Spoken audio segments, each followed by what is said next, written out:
कर्मण्यो अधिकारस्ते माँ फलेषु कदाचन माँ कर्म फल हेतुर्भुः ते संगो अस्तु कर्मणि।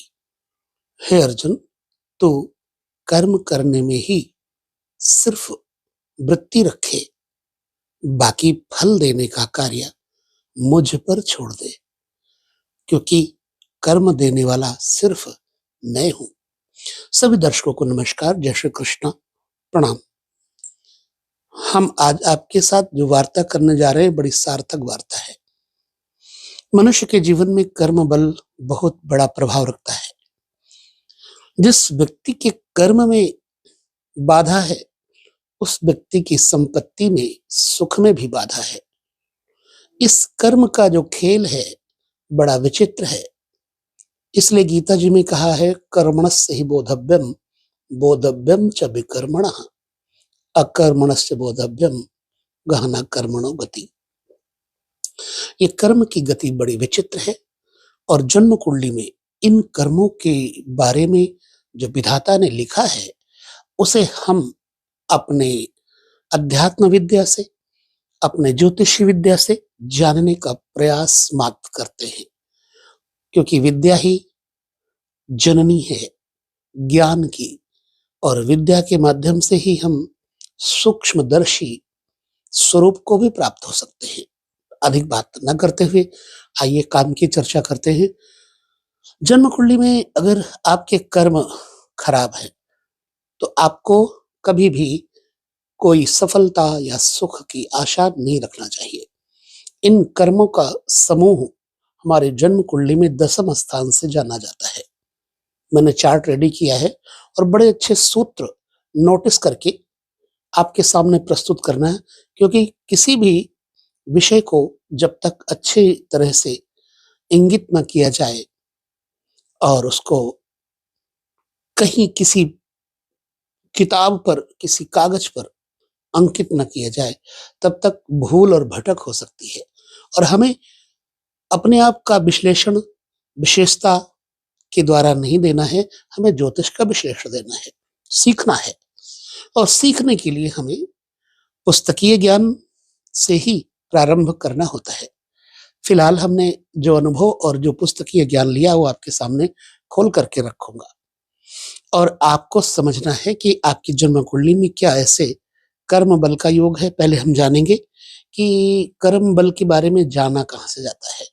10वें घर से, इसका नाम है कर्म आजीविका, पिता की आर्थिक स्थिति, मान सम्मान, सत्ता और राजसत्ता, अधिकार, सामाजिक स्थिति के बारे में भी यहीं से पता लगता है। प्रतिष्ठा, नैतिकता का अवमूल्यन और उच्च अधिकार, संन्यास का विचार, वैराग्य का विचार, यही कर्म भाव से किया जाता है, क्योंकि वैराग्य भी कर्म है।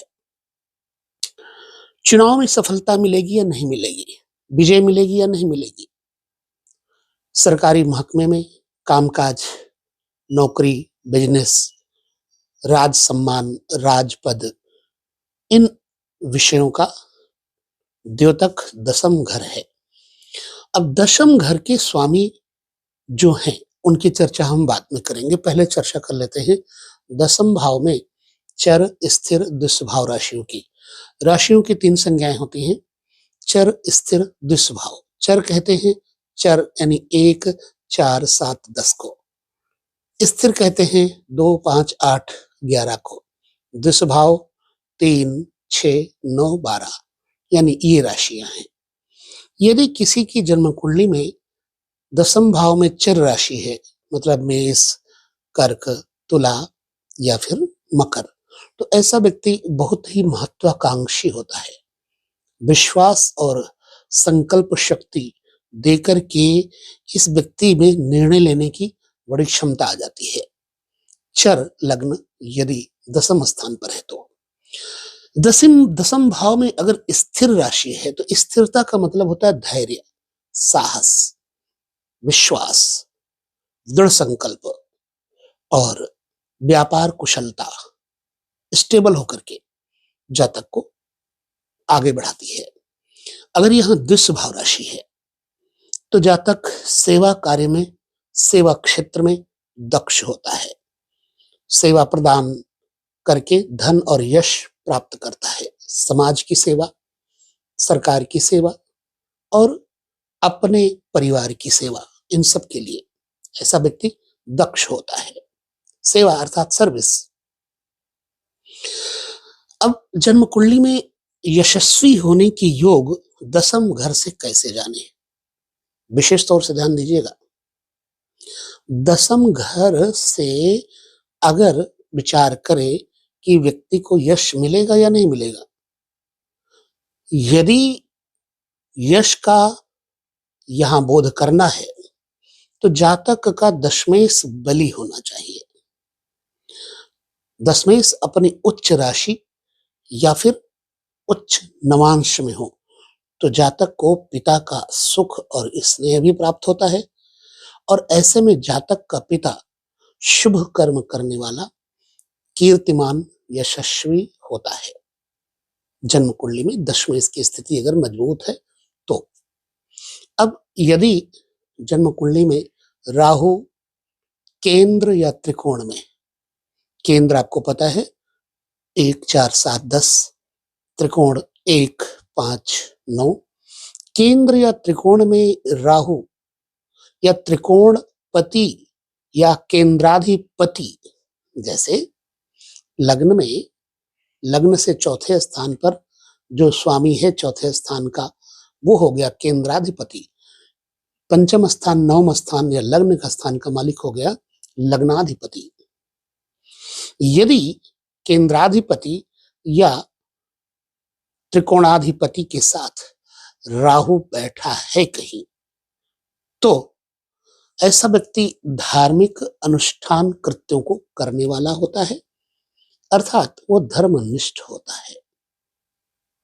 चलिए, उच्च राशिस्थ दशम भाव का स्वामी, उच्च राशिस्थ दशमेश अगर कहीं गुरु के साथ युति करता हो और नवम भाव का स्वामी दसम भाव में बैठा हो, या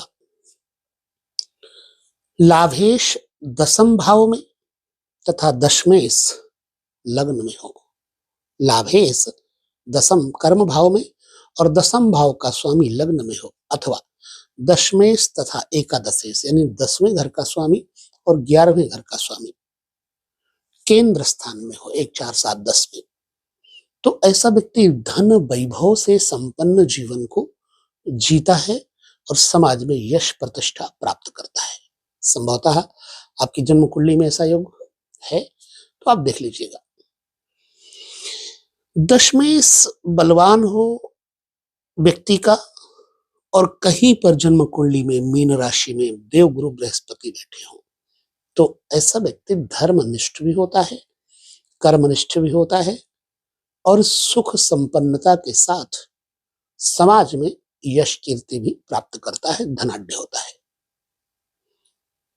चंद्रमा दशम स्थान पर बैठे हो और दसम भाव का स्वामी त्रिकोण में, लग्न पंचम नवम में चंद्रमा दशम में बैठा हो और दशमेश 1 5 9 में बैठा हो और लग्नेश कहीं केंद्र में हो, तो जातक सुप्रसिद्ध, फेमस, नेम एंड फेम अर्जित करके जीवन में बहुत प्रसिद्ध होके सुख प्राप्त करता है।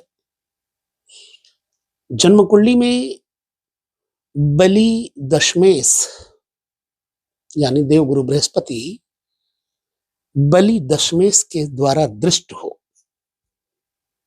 यानी बृहस्पति देखते हो, और एकादशेश जो 11वें घर के स्वामी है दशमस्थ हो, तो जातक को मान प्रतिष्ठा और यश कीर्ति की प्राप्ति होती है। ऐसे चार्ट बना करके आपको देखना है और उस चार्ट में आपको आंकलन लेकर चलना है, तभी आपको समझ में आएगा। नहीं तो दशमेश, कर्मेश, एकादशेश ये सब बड़ी मुश्किल वाली विषय सूची लग जाएगी। इसलिए आपको एक विषय लेकर के, अनुक्रमणिका लेकर के आपको चार्ट के मुताबिक देखना है, जैसा कि मैंने चार्ट बनाया हुआ है। दशमेश नवम भाव में हो, समझिएगा, दसम भाव का स्वामी नवम घर में हो और लग्न का स्वामी दसम घर में बैठा हो एवं चंद्रमा पंचम भाव में बैठा हो, तो जातक लोकप्रिय, जनता का बड़ा प्रेमी, प्रिय होता है और यह व्यक्ति राजनेता, गायक, सुप्रसिद्ध, किसी भी एनीवे किसी भी लाइन में यश कीर्ति हासिल करेगा। लग्न और दशम भाव का परस्पर संबंध हो जाए, लग्नेश दशमेश इकट्ठे हो जाए, परस्पर संबंध तभी बनेगा, या लग्नेश और दशमेश की दृष्टि हो जाए, तो इस योग में जातक बहुत शुभता को और सुख सोचता को, सफलता को अर्जित करके जीवन में खूब सुख वैभव प्राप्त करता है एवं कर्मनिष्ठ होता है, पिता और समाज का प्रिय कार्य करने वाला होता है। अब कुछ ऐसी अवस्थाएं होती हैं जिसमें कि आदमी का जो कर्मेश है यदि यदि त्रिक भाव में बैठ जाए, जन्म कुंडली में त्रिक भाव जो कि दुखदायक है वो है 6, 8 और 12, छठा घर, 8वां घर और 12वां घर। यदि कर्म का स्वामी त्रिक भाव में बैठ जाए, छठे या 8वें या 12वें, तो ऐसे व्यक्ति को राजा या व्यवसाय से धन हानि होती है और अप्रतिष्ठा यानी कि अपमान होने का भय होता है। यदि कोई ग्रह शुभ देख रहा हो और छठे, 8वें, 12वें में ये कर्मेश की स्थिति हो तो कुछ फेर बदल हो सकता है, अदरवाइज लाइफ में अप्रतिष्ठा प्राप्त होती है। दशम और एकादश भाव यानी 10वें घर में और 11वें घर में, 10वां घर में कर्म है और 11वां घर आमदनी है। 10वें घर में और 11वें घर में पाप ग्रहों की युति हो और ऐसी स्थिति जब हो जाए तो जातक को पहली बात तो उपाय कर लेना चाहिए, अन्यथा इस व्यक्ति की रुचि बुरे कर्मों में हो जाती है और ऐसा जातक अपने समाज में निंदा का पात्र बन जाता है। कोई ऐसा कर्म हो जाता है इस व्यक्ति से जिससे इस व्यक्ति को समाज में निंदित होना पड़ता, अपमानित होना पड़ता है। अष्टम भाव में दशमेश प्लस राहु बैठा हो, यदि अष्टम भाव में दसम भाव का स्वामी और राहु बैठा है तो जातक को समाज विरोधी कुत्सित कर्म कराने वाला बनाती है। ऐसे व्यक्ति की समाज बड़ी निंदा करता है। सप्तम भाव में दशमेश की युति हो शनि और मंगल के साथ और सप्तमेश भी यदि पाप ग्रहों से युक्त हो तो जातक नीच प्रकृति जैसे स्त्रियों का व्यापार करना और समाज के घृणित कार्य करना, कामी, व्यसनी, तरह तरह के अपव्यय करने वाला, बुरे कर्मों में रुचि रखने वाला नीच प्रकृति का ऐसा व्यक्ति बन जाता है। याद रखिए, 11वें घर में सूर्य की युति शनि, मंगल तथा राहु के साथ हो तो जातक कार्य नाशक होता है, काम बिगाड़ करके स्वयं अपनी ही हानि कर बैठता है। अब दशम भाव में नीचस्थ ग्रह के साथ कोई भी दसम भाव में नीच ग्रह बैठा हो, मान लो चंद्रमा वृश्चिक में बैठा हो दसम भाव में, तो चंद्रमा नीच हो गया, ठीक है। तो दसम स्थान पर नीचस्थ ग्रह के साथ शनि बैठा हो और नवांश कुंडली के दसम भाव में पाप ग्रहों की दृष्टि युति हो तो मनुष्य कर्महीन यानी बेकार, बेरोजगार या फिर कुत्सित नीच कर्म करने वाला होता है। दशमेश और अष्टमेश का परस्पर राशि परिवर्तन, अष्टमेश दसम में चला जाए और दशमेश अष्टम में आ जाए और पाप ग्रहों से दृष्टि युति भी हो रही हो या संबंध भी हो रहा हो, तब भी जातक बुरे कर्मों को करने वाला होता है। अपना चार्ट आप जरूर देख लीजिएगा।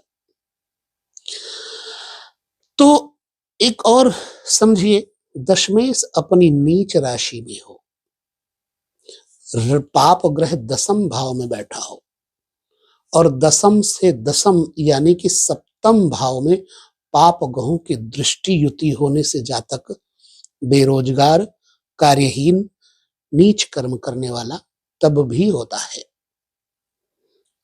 दशम भाव से सत्कर्म योग के बारे में भी जान लेते हैं। मीन राशि में गुरु और शुक्र की युति हो जाए, लग्नेश बलवान हो जाए और चंद्रमा वृष राशि में बैठे हों, वृष राशि में चंद्रमा उच्च के होते हैं, तो मनुष्य धन, ज्ञान और शुभ कर्मों से युक्त बढ़िया प्रसन्न जीवन जीता है। अगर लग्न लाभेश के साथ बैठा हो, लग्न में लाभेश बैठा हो, लाभ स्थान में दसम भाव का स्वामी बैठा हो और दसम भाव में शुक्र भी बैठा हो, तो जातक रत्न आभूषण से युक्त, रत्नों का व्यापार करने वाला धनी और सम्मानी व्यक्ति होता है। उच्च राशिस्थ दशमेश अगर केंद्र में या त्रिकोण भाव में गुरु के साथ युक्त हो, शायद दृष्टि हो जाए या साथ बैठ जाए गुरु, अथवा तो जातक मनुष्य कार्य कुशल कर्म करने वाला, हमेशा तत्पर रहता है और वो सदैव व्यापार या रोजगार से भरा पूरा अरबों खरबों का जीवन जीता है। जन्म कुंडली में लग्न में दसम भाव का स्वामी यानी लग्नेश और दशमेश दोनों ही की युति हो जाए और चंद्रमा कहीं केंद्र या त्रिकोण में आ जाए, तो मनुष्य सदैव लोक उपकारी कार्यों में लगा रहता है। एक बात और, विविध योगों पर चर्चा कर लेते हैं। संभवतः आपकी जन्म कुंडली में ऐसा योग मिल जाए तो समझना आप भाग्यशाली है। दशमेश और द्वितीय भाव का स्वामी और दसम भाव का स्वामी परस्पर अगर संबंध बना रहे हैं तो कार्य क्षेत्र में धन और सफलता का संकेत मिलता है। इस प्रकार से जन्म कुंडली में विविध योगों के ऊपर चर्चा अभी बाकी है। फिलहाल वीडियो को हम यहाँ विराम देंगे। अगले वीडियो में पुनः दशमेश के ऊपर चर्चा आपके साथ करेंगे। अब आपको वीडियो के बारे में हमें जानकारी देना है कि कैसा लगा और इस वीडियो से आपको कितनी जानकारी हासिल हुई। चलिए यहीं पर लेते हैं विदा। नमस्कार, जय श्री कृष्णा, प्रणाम।